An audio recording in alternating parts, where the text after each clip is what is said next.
noite, pessoal. Bom, eu sei que o pessoal costuma ir entrando depois, mas eu já vou começando porque me agonia a questão do horário e ficar falando aqui, enfim, enrolando, né? Então, dando os ois iniciais aí pro pessoal. Oi, Johanna, tudo bom? Oi, Bruna. Sheila? Às vezes não dá pra gente saber, né, o nome das pessoas, só pelo nomezinho. Enfim, gente. Bom, eu não consigo ficar enrolando, esperando as pessoas entrar. Eu sei que as pessoas vão assistir depois, então eu já vou começando, tá?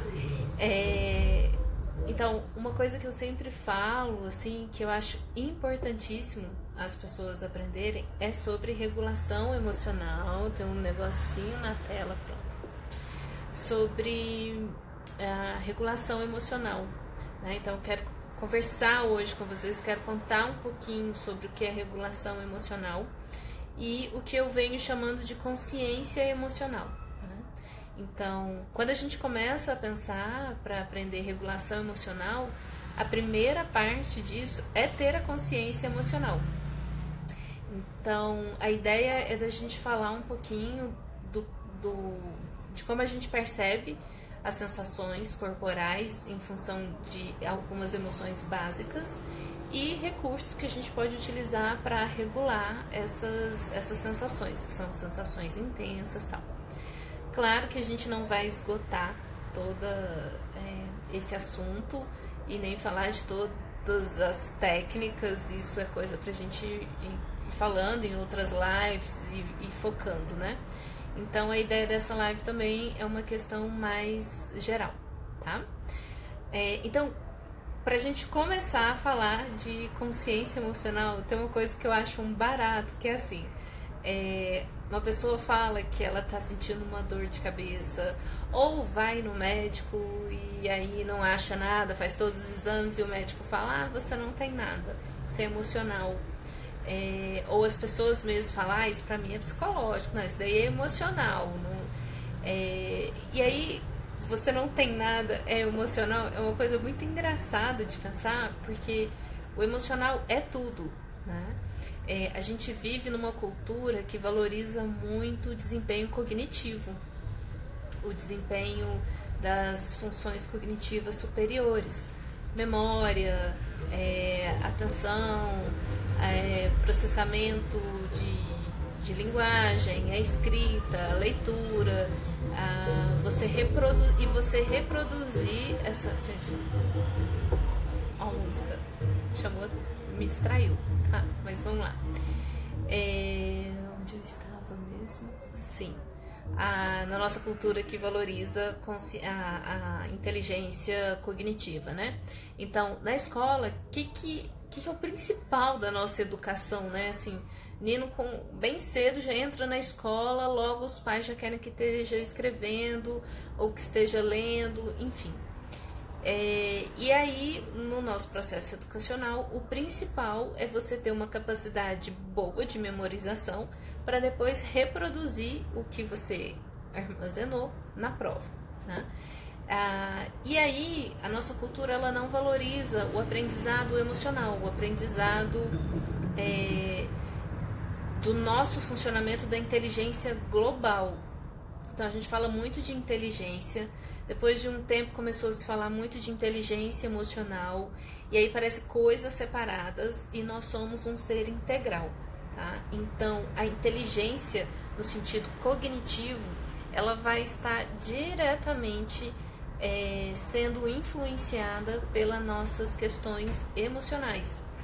Porque a nossa inteligência ela não está só no cérebro. O cérebro é só a maquinazinha que processa as informações, mas a informação ela vem de todo o corpo.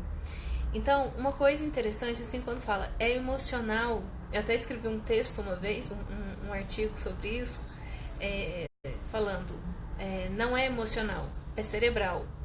Então as pessoas falam, isso é coisa da sua cabeça. Sim, é coisa da sua cabeça, porque você tem um cérebro dentro da sua cabeça e o seu cérebro que processa todas as informações que você recebe a partir do seu corpo, né? Então, a gente começar a entender que o nosso corpo é uma antena receptora, tá? E também transmissora. A gente recebe e transmite informação o tempo todo, no meio externo e no meio interno. Na live passada eu falei sobre processamento sensorial e que a gente tem os receptores internos, né? A interocepção, a gente tem a percepção de movimentos, né? Da posição dos braços, das pernas, enfim. Então, nós temos receptores internos do nosso corpo inteiro que levam informação para o cérebro, e o nosso corpo inteiro, tato, olfato, audição, visão, capta informações do ambiente externo. Então, e tudo isso vai gerar emoções. E emoções é uma coisa que é fisiológica. Emoção a gente sente no corpo. O nome que você dá para a sensação que gera numa determinada situação, aí vai ser o sentimento. O sentimento já é a racionalização, já é a nomeação, já é a parte simbólica do que a gente, o nome que a gente deu para as sensações, né? Por exemplo, quando você está com um aperto no peito, a gente acostumou a chamar isso de angústia, né? Tô com uma angústia, uma dor no peito. Então, intuitivamente, a gente já fala das emoções de uma forma muito corporal. Quando a gente fala, ai, nossa, senti um frio na barriga. Quando eu entrei no carro para dirigir, de repente, no meio do caminho eu pensei, cadê minha carteira? Nossa, deu aquele gelo na espinha, aquele frio na barriga. Então, para falar de emoções, no nosso dia a dia, a gente fala de sensações corporais, né? Então, é tão corporal que eu falo assim, por exemplo, a raiva é muito interessante, né? Você vai falar que sentiu raiva de alguém, ou tá contando uma situação que você brigou com alguém e tá com raiva. Na sua expressão corporal, na sua musculatura, no seu movimento, você representa aquela emoção, né? Então, o registro corporal da raiva, né? A gente aperta a mandíbula, os dentes, né? A gente tonifica a musculatura, a gente fala assim, que raiva que eu fiquei do fulano, vontade de esganar. Então, eu vou falar dos registros corporais um pouquinho, de algumas emoções básicas. Então, assim, quando a gente começa a pensar sobre consciência emocional, a gente tem que entender que emoção a gente sente no corpo. São sensações que a gente sente no corpo. E se eu estou sentindo coisas no meu corpo, isso tem uma fisiologia específica. Isso envolve batimento cardíaco, isso envolve temperatura da pele, temperatura interna, isso envolve respiração, e isso envolve contração ou expansão da musculatura ou dos órgãos internos. Então, o tempo todo, emoções, elas são corporais, tá? A gente vai sentir na musculatura, a gente vai sentir nas vísceras, a gente vai sentir nos ossos, enfim. Então, vamos lá. Sabendo disso, que as emoções a gente sente no corpo, então, quando alguém falar agora para vocês, se é emocional, você fala, é verdade, é emocional. Estou sentindo a emoção no meu corpo, realmente é emocional. Ou quando falar, isso é coisa da sua cabeça, realmente é coisa da minha cabeça. O meu cérebro que está na minha cabeça está processando isso e refletindo nas minhas sensações corporais. É coisa da minha cabeça mesmo. Adoro essas coisas, tá? E aí, vamos começar então a falar de algumas sensações básicas, né, de algumas emoções. Então, geralmente, de emoções básicas, a gente fala de tristeza, de raiva, de alegria ou felicidade, né? Muitas vezes tem a sensação, a emoção do nojo, que é muito visceral também, mas a gente não vai falar do nojo. Então a gente vai falar da tristeza, da raiva, da alegria, do medo e do que a gente chama de amor, tá? Então, vamos pensar aqui a sensação corporal da tristeza. A tristeza, ela é sentida principalmente nas seguintes regiões: sensação de peso nos olhos, né? A musculatura da boca fica caidinha, a gente geralmente sente um nó na garganta e um aperto no peito, tá? E as sensações nos braços e nas pernas, elas estão muito... a musculatura flácida, a musculatura solta. Então, o foco... depois eu posto aí algumas imagens de um artigo de 2014, que é Mapa Corporal das Emoções. E esses estudos, eles... Boa noite, Luanda! Esses estudos, eles já evoluíram, e aí o pessoal está estudando principalmente a sensação corporal das emoções nas crianças.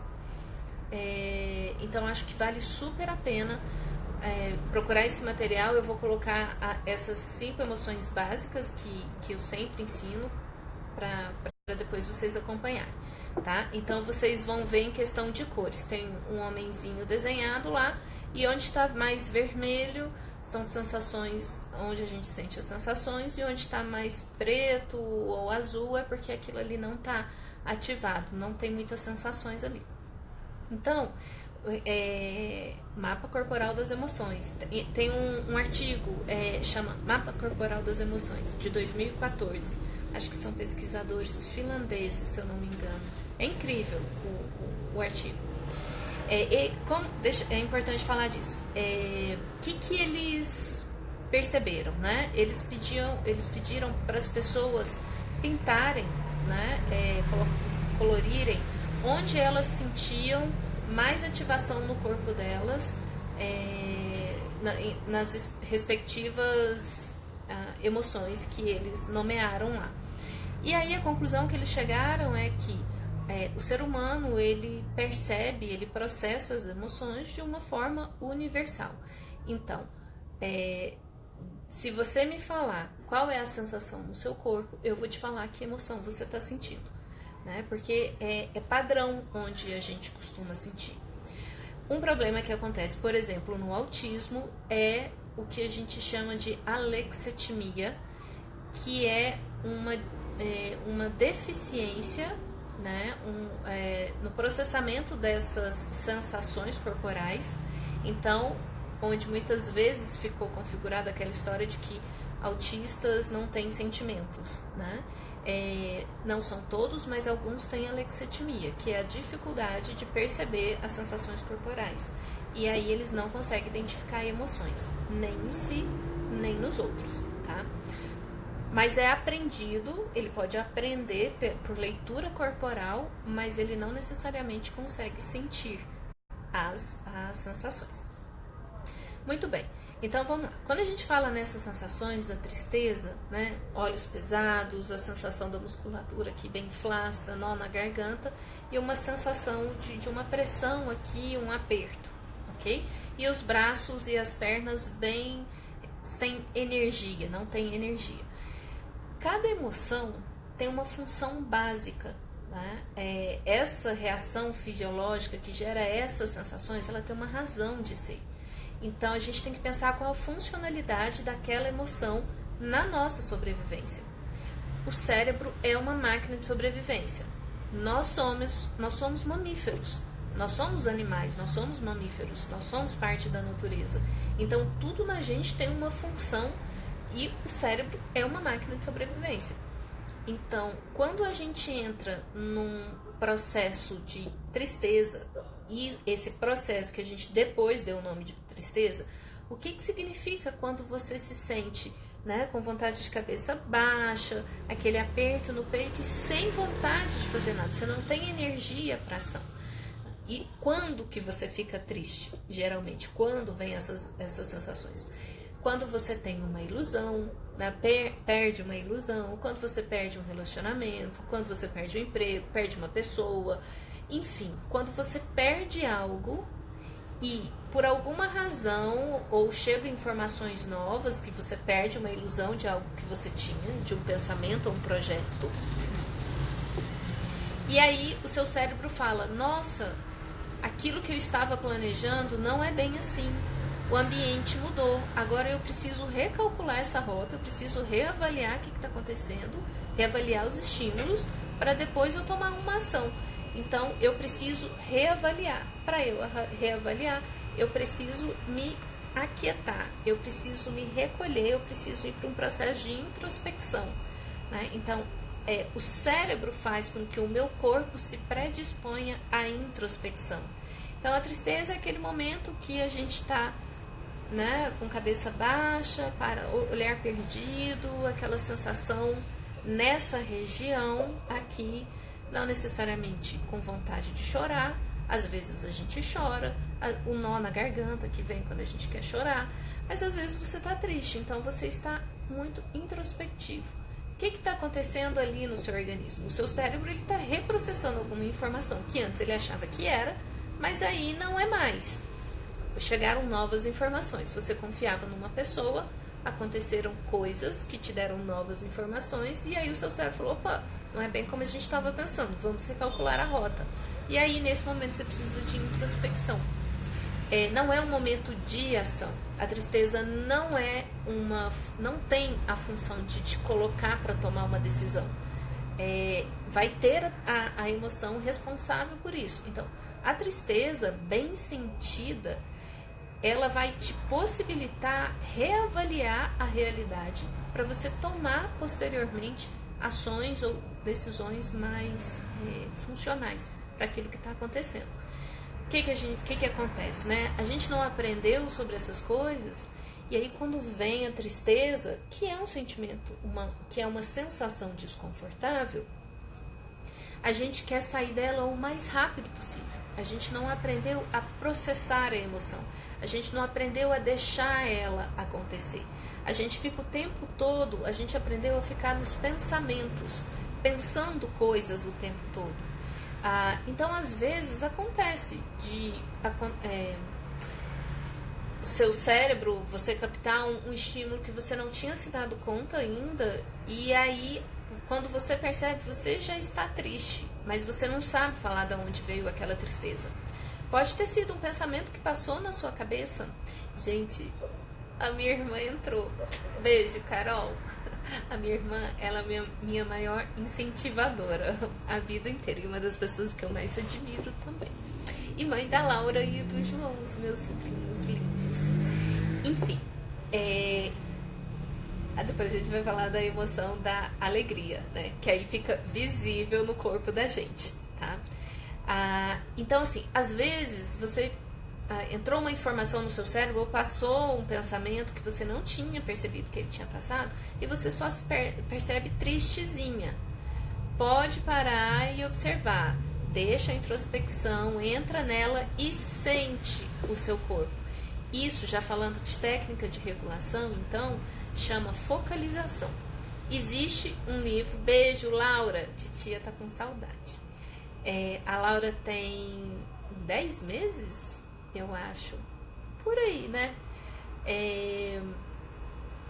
Aí, a Carol tá me distraindo, gente. Calma, é porque eu vi o nome da Laura ali, aí eu me interessei. O que acontece?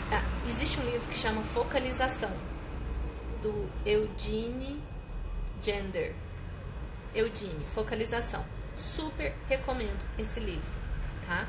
Ele não é só para profissionais.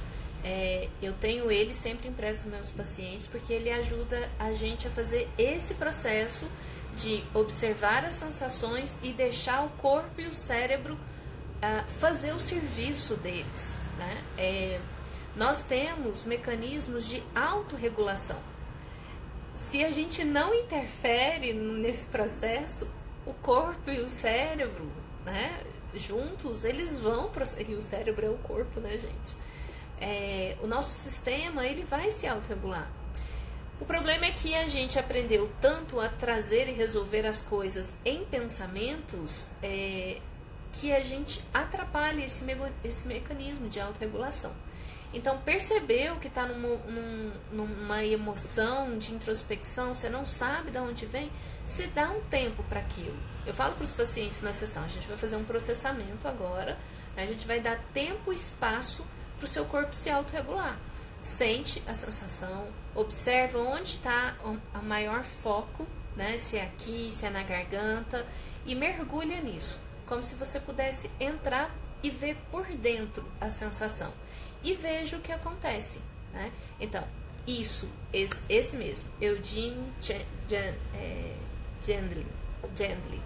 Esse, Luana, muito bem. Focalização, chama o livro. Então, quando você observa a sensação, às vezes é um peso no olho que você está sentindo, uma musculatura, né, uma falta de energia. Observa a sensação. Se dê 1 minutinho, 2. Observa se vem imagens na sua mente, pode ser memórias, pode ser reflexões, pode ser pensamentos, questionamentos. Então, assim, os pensamentos, eles passam na nossa mente igual nuvem passa no céu. Eles não param, eles vão passando um atrás do outro. E aí, muitas vezes, você não tem pensamento na mente. Geralmente, em processo de introspecção, a mente, o pensamento está mais lento, né? A gente está meio que no vácuo, assim. E quando você faz esse exercício de focalização, de deixar a emoção acontecer, ela tem um ápice, parece que ela dá uma intensificada, e aí ela começa a se esvanecer, ela começa a sumir, a diminuir, e pode ser que dessa emoção ela vá para outra, tá? Então, essa é a função da tristeza. A função da tristeza é a gente se reajustar à percepção da realidade. E para isso a gente precisa de uma introspecção. Diferente da raiva, né? Eu já tinha deixado um vídeo sobre a raiva lá, eu ainda preciso colocar dos outros, mas tô achando mais fácil fazer live do que gravar os vídeos para deixar no Insta. Mas vamos lá, raiva. A sensação corporal da raiva a gente sente nos membros superiores, né? Do tórax para cima, tudo tá ativado, né? Tanto que a gente usa a expressão meu sangue ferveu de raiva. A gente sente uma coisa subir aqui, né? Algumas pessoas se sentem quentes, ou então aumento de temperatura interna e externa, formigamento, contração no maxilar, as narinas muitas vezes abrem, né? Porque na raiva a gente está preparado para ação. Raiva é uma energia de ação. E aí o cérebro entende que a gente precisa de mais oxigênio, porque ali eu preciso tonificar toda a minha musculatura para luta ou fuga, tá? O que mais da raiva? Então a gente sente toda essa região ativada, tá? Tonificação aqui nos ombros, nos braços, essa sensação que eu falei, né, do sangue ferver. Quando a gente vai falar que está com raiva, muitas vezes a gente tem um movimento de apertar as mãos, né? Então, inconsciente, em muitos momentos, uma pessoa ela tem muita raiva guardada, muita memória emocional de raiva não processada, e ela muitas vezes tem um movimento de ficar apertando. A raiva, em algum momento, ela vai parecer muito com a ansiedade, mas elas têm funções diferentes, tá? Depois eu falo da ansiedade, porque algumas pessoas com ansiedade também ficam apertando a mão, né?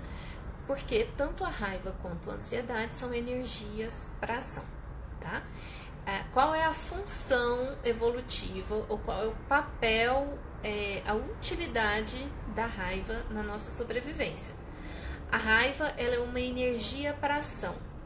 O seu cérebro percebeu no ambiente que você precisa tomar uma ação, ter uma atitude, luta e fuga.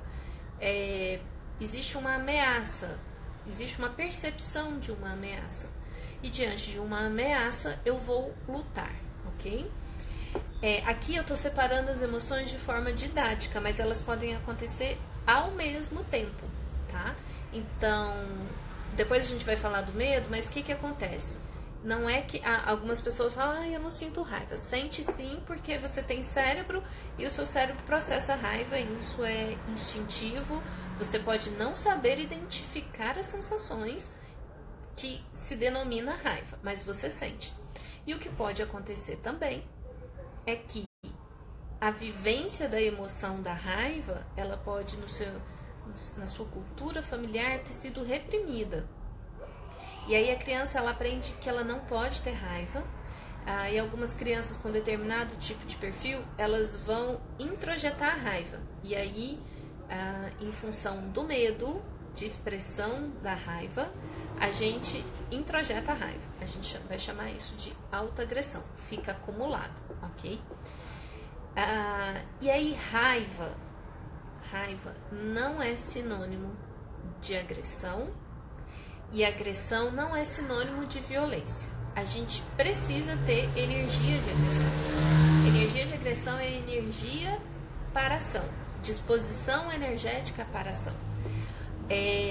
Se isso é desregulado, se você não consegue controlar isso, não tem controle inibitório, função do pré-frontal, você pode exceder essa disposição para ação e para comportamentos violentos e agressivos, tá? Mas a raiva, a função da raiva é tomada de decisão, realização, concretização. Tanto que os momentos que a gente mais consegue fazer grandes mudanças na nossa vida são momentos de raiva. A raiva é o momento que você, como se percebe raiva introjetada.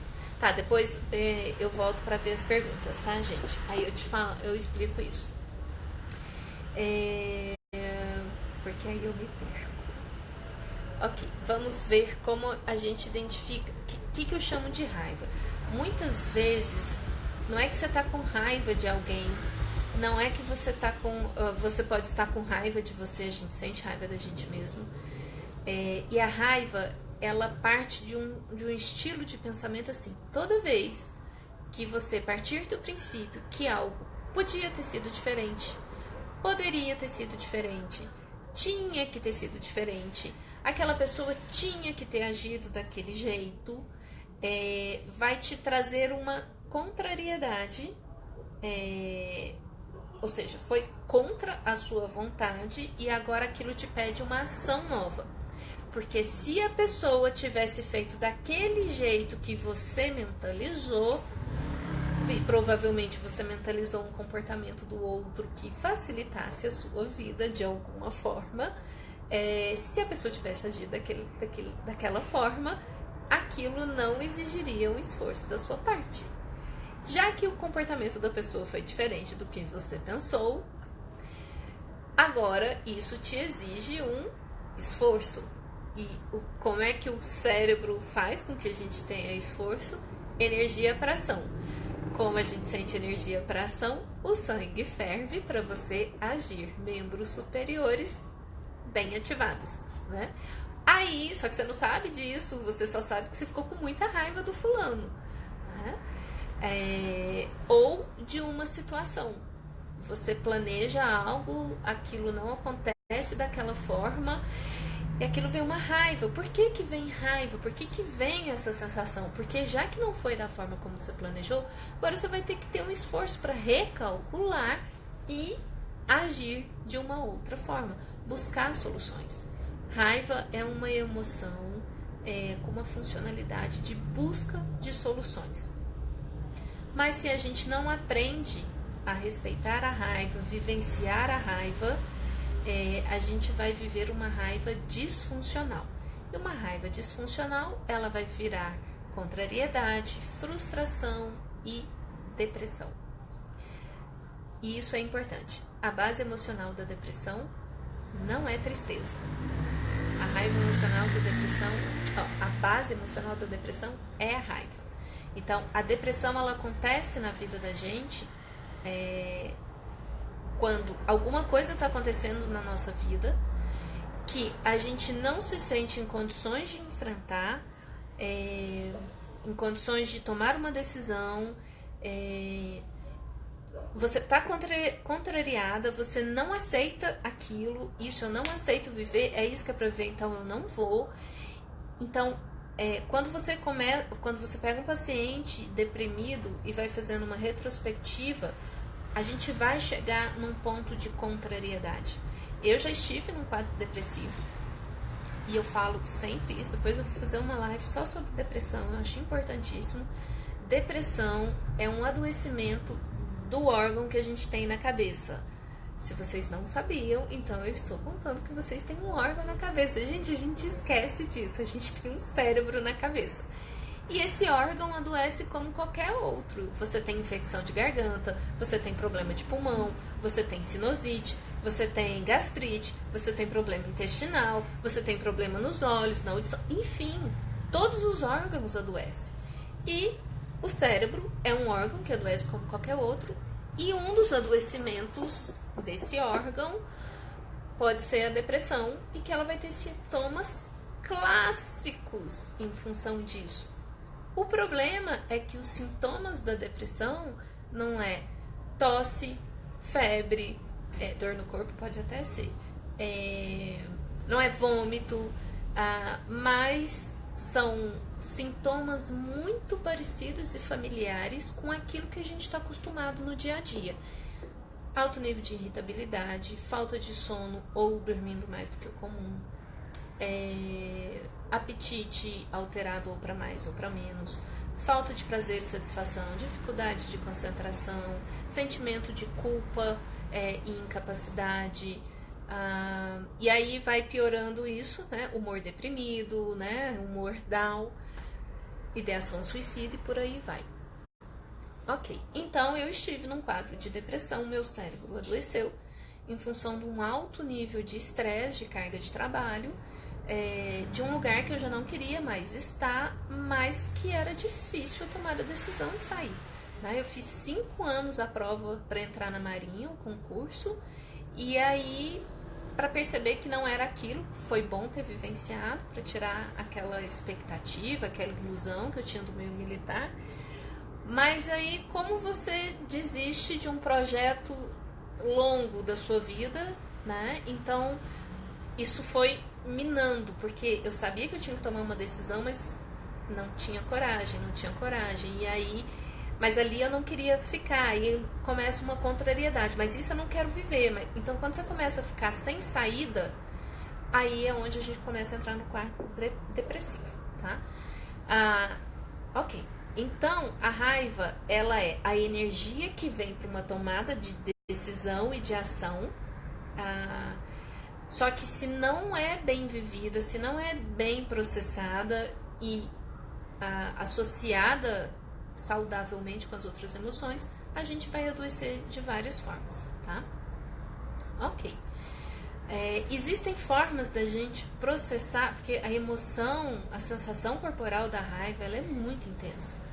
Como a gente não aprendeu a conhecer as sensações corporais, a gente tem medo das nossas reações corporais, principalmente da raiva. Então, quando a gente está com raiva, uma das técnicas que me ajuda muito a regular a raiva é o TFT ou o EFT, tá? Uma ou outra. Então, o TFT, para quem não conhece, né, pode procurar o Leandro Percário, TFT Brasil. É uma técnica de regulação emocional corporal.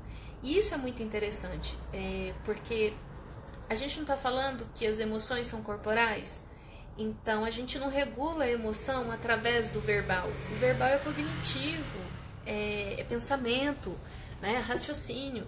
Para você regular a emoção, você tem que falar a língua que ela fala, e ela fala a língua corporal. Então, técnicas de regulação, técnicas corporais vão ser muito eficientes para regulação emocional. Então, o TFT, né, que são o tapping em pontos específicos da acupuntura, e que foi criada esses pontos, essa batida, né, pela própria pessoa nos pontos específicos, foi criada por um psicólogo americano. O TFT é considerado uma das técnicas mais eficientes para processamento de traumas, nos Estados Unidos. Então, quando tem aquelas chacinas nas escolas e tal, a técnica mais utilizada é o TFT. O TFT tem comunidades que se espalham pelo mundo inteiro nesses países que acontecem genocídios. E é muito fácil de você ensinar para a própria pessoa fazer e as crianças aprendem. Então, é técnica de higiene emocional. Eu falo, se você caiu, machucou, cortou a mão, imediatamente você vai limpar para que aquilo ali não vire uma ferida, infeccionar, enfim. Emocionalmente também, se você tem algum impacto emocional, de algum estímulo, alguma situação que te gerou carga emocional, é um impacto no seu corpo. Se você bate em algum lugar, o braço vai ficar a carne amassada e roxinha e dolorida. Emocionalmente também, você tem uma descarga de adrenalina, estimulação do nervo vago que contrai todas as vísceras, tonificação muscular. Isso pode ficar depois como não é danos no corpo, mas esse registro que vai exigir um cuidado, primeiros socorros emocionais, né? Então, uma dessas técnicas de primeiros socorros emocionais é o TFT, que tem o ponto específico da raiva, né? Tem as sequências, os algoritmos específicos para raiva. Acho super eficiente, ok? Enfim, e o EFT também, que ele já foi proveniente, né? Uma evolução do TFT com uma sequência de tappings, de pontos mais reduzido, em que você vai pensando na raiva ou na situação que gerou a raiva, ou na sensação corporal e faz. Então, acho que vale super a pena procurar aí sobre o TFT e sobre o EFT. É uma excelente técnica de regulação emocional, de higiene emocional, de primeiros socorros, ok? Bem, uma outra emoção que eu acho importantíssimo, deixa eu seguir aqui as horas, a alegria. Então, eu deixei tem um vídeo meu no Instagram falando que as emoções, elas não são boas nem ruins. As emoções, elas são. Boas e ruins são julgamentos que a gente faz a partir da informação que a gente tem. Quando você entende a tristeza na funcionalidade dela, a tristeza não é boa nem ruim. Ela tem uma funcionalidade. Se você não sabe utilizá-la, ela pode ficar muito negativa. Uma emoção, ela pode ser confortável ou desconfortável, mas não boa e ruim. Por exemplo, a alegria, ela é vista muitas vezes como algo muito desejado e positivo e confortável e boa. Não necessariamente, tá? A alegria, ela é uma descarga também fisiológica. A gente sente a alegria em todo o corpo, toda a musculatura, e a gente sente uma descarga energética. A gente fica num estado de ativação, né? Então, quando a Carol entrou aí, eu fiquei toda, né, iluminada, que a gente fala. Quando eu postar aí para vocês verem o mapa corporal da alegria, vocês vão ver isso, vocês vão lembrar disso. Na alegria, o corpo se ilumina, ele se ativa completamente. Só que a alegria, ela não é boa nem ruim, porque a alegria mal utilizada, ela fica extremamente disfuncional. Na alegria, quando a gente está num excesso, né, ou a gente não sabe autorregular essa ativação corporal, ela vira impulsividade.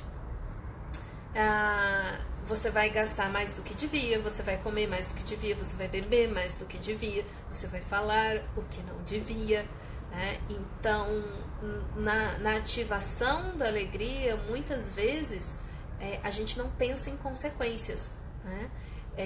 Então, ela não necessariamente, ela pode ir para um estado de euforia. E nós vivemos um estado de alegria adoecido. Do mesmo jeito que a gente não sabe vivenciar a tristeza, a gente também não sabe vivenciar a alegria.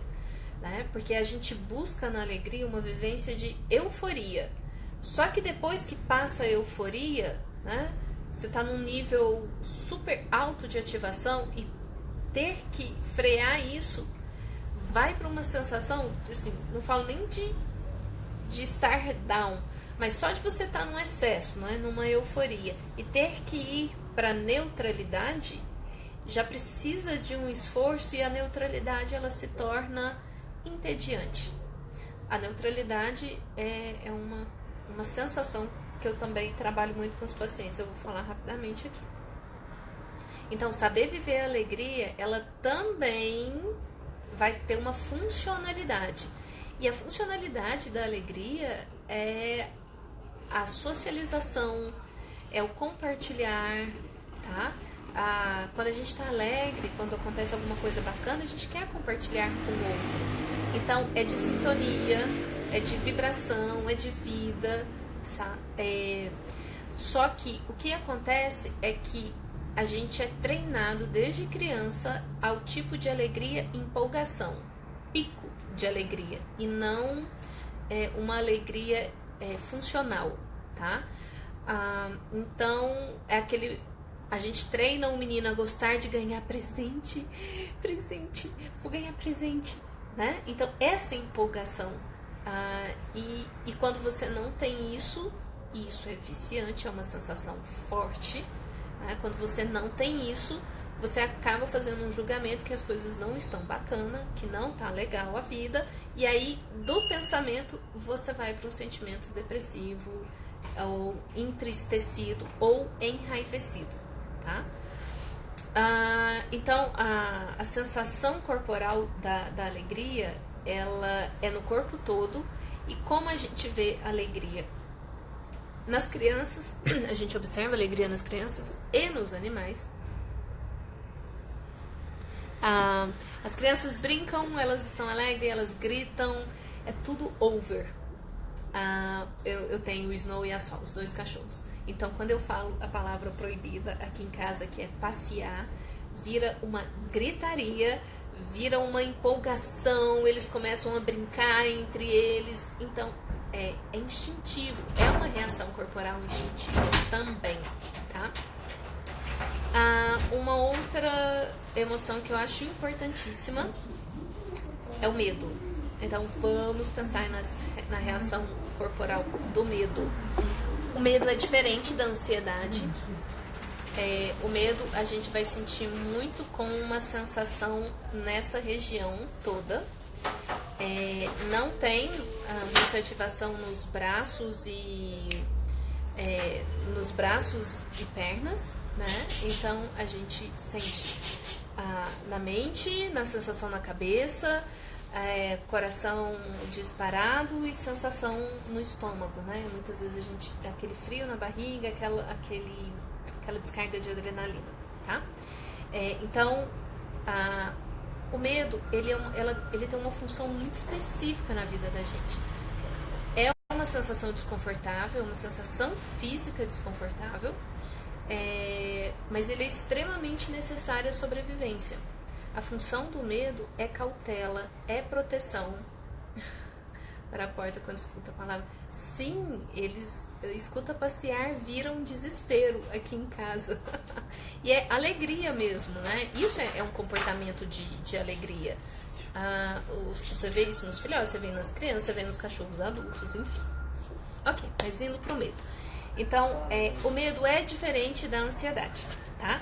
O medo, ele acontece diante de um estímulo real, na nossa frente, né? É algo que te impacta ali, descarga de adrenalina, frio na barriga, ou um congelamento, né? Aquela sensação que a gente fala que o sangue sumiu, que o sangue... Eu falo que eu sou branca, aí no medo eu fico mais branca ainda. Então, é uma reação ali assim, por exemplo, você está dirigindo e aí alguém te pergunta, cadê sua carteira? Aí você, meu Deus, esqueci a carteira. Essa é a reação de medo, tá? Ou então, você está andando na rua e chega alguém por trás de você e pega no seu ombro, isso à noite. Um conhecido seu, e pega. se gela, né? A gente fala gela, porque o sangue some. O sangue some e a gente não tem reação. A reação do medo no primeiro momento é congelamento.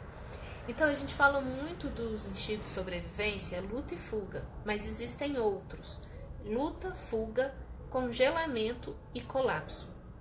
Então, luta, você precisa estar todo tonificado para se defender, para bater, enfim, né? Sempre pensando, lembrando que nós somos mamíferos e que o cérebro é uma máquina de sobrevivência, tá?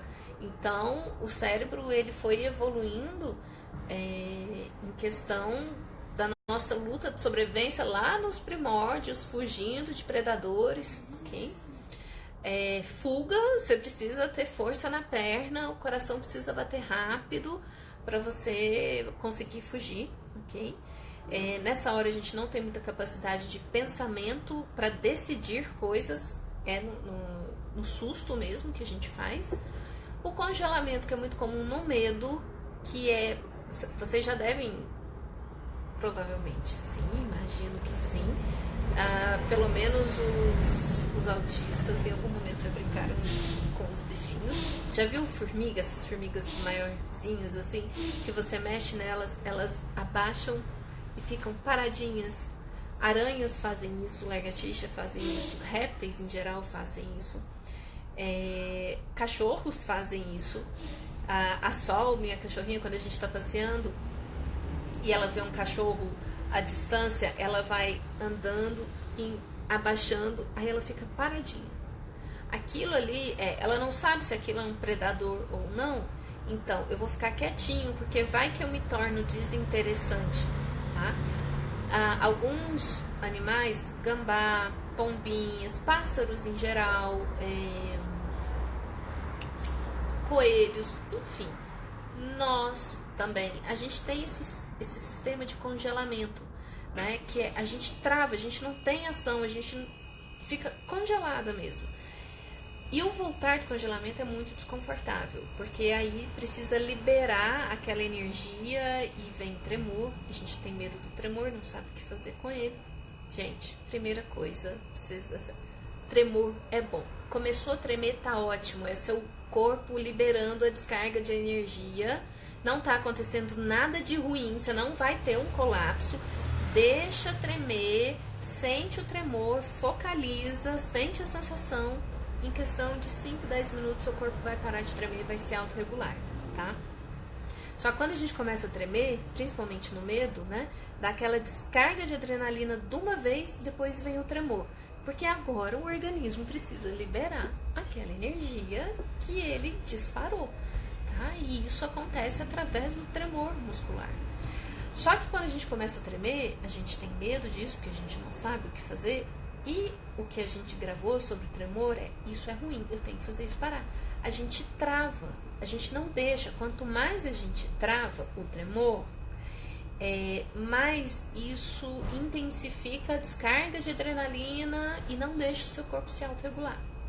É o que vai acontecer muitas vezes, pessoas terem pico de pressão, porque diante de um quadro de ansiedade ou pânico, elas querem controlar o tremor, e isso, mais descarga de adrenalina, contração muscular, aumenta a pressão, ok?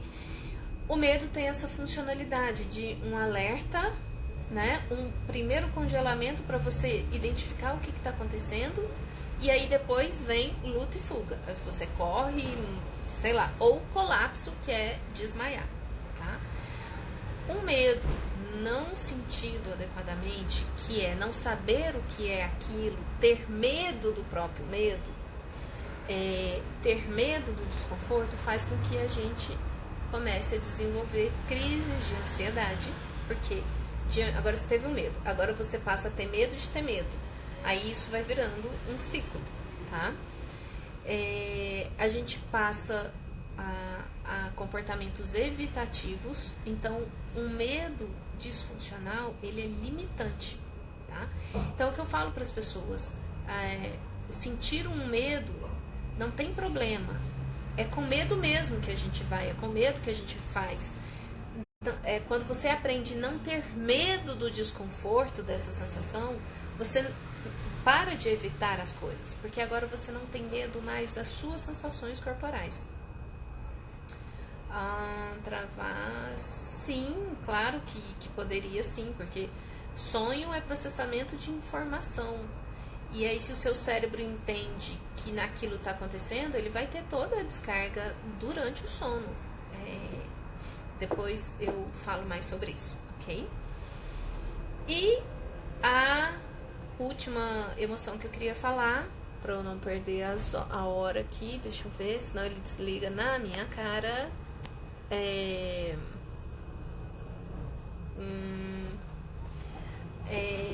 O amor, né? Então, lembrando aquela coisa que a gente acha que o amor é um sentimento bom, né? Do nosso mau hábito de julgar, de colocar julgamento de valores bom, ruim. O amor, ele pode ser confortável, mas ele também pode gerar sensações fortes e ser sentido de forma desconfortáveis, né? Numa ânsia, numa expectativa, ok? O amor, a gente também tem uma sensação de iluminação corporal, tá? Só que é diferente da alegria, não é a mesma empolgação e aceleração da alegria. Mas é uma energia de transformação, é uma energia de aceitação e compreensão. E quando você tem uma aceitação e compreensão, isso transforma. Amor, a emoção, né, a sensação corporal de amor, não é o amor romanceado que a gente fala de paixão ou coisa. Não é isso, tá? A sensação do amor é uma sensação de plenitude, de bem-estar, de satisfação. E a satisfação, a plenitude vem quando você tem um entendimento de uma situação. Pode não ser uma situação favorável para você, mas você entende, você compreende. Eu falo que é terapia da aceitação, aceita que dói menos, né? Isso gera plenitude. Você sai de um estado de luta e fuga, de raiva. É aquilo ali. Você lida com as coisas de forma real, no aqui e agora. Então, de todas as emoções que eu estou falando, as técnicas que eu já falei, a focalização, o TFT e o EFT, são muito eficientes para regular essas emoções, tá? Só que a vivência do amor adoecido, né, ou dessa sensação de plenitude, ela vai gerar um apego, ela vai gerar possessividade, porque muitas vezes a gente vai associar energia de amor com preenchimento, né, do outro para mim. E a vivência fisiológica do que se denominou amor, de plenitude, é uma sensação de preenchimento de dentro para fora, tá? Então, outra técnica que trabalha muito isso é o mindfulness, ou atenção plena, né? Consciência plena. Tem o livro Atenção Plena, eu super recomendo. E tem um outro livro, e que agora isso tá, assim, é uma das coisas que a neurociência mais tem estudado, é o treinamento de compaixão.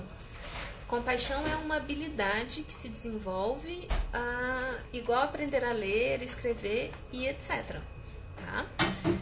Então, a sensação do amor vivenciada de forma disfuncional vai gerar adoecimentos de apego, de codependência, tá? De possessividade. Vamos ver acá.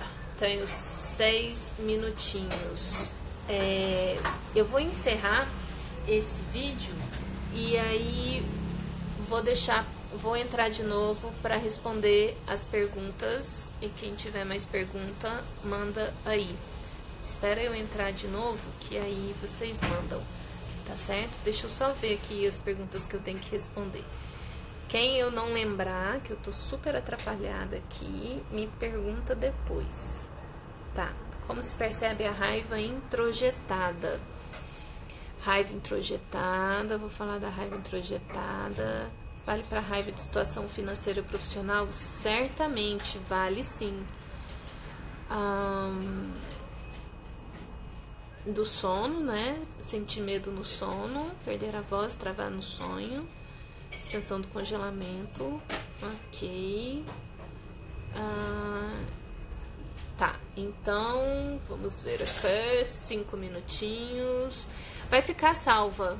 E eu também tô salvando tudo na minha galeria. Fica salva naquele processo de 24 horas, né? Fora isso, eu ainda não sei fazer. Isso que é pra eu criar um canal no YouTube também pra deixar lá os vídeos, né? Vou falar com a Marcela, que ela já é fera nisso, né? Então tá, gente, eu vou encerrar esse daqui. Se eu esquecer alguma perguntinha aí, vocês me falam. Vou entrar de novo pra responder, tá certo?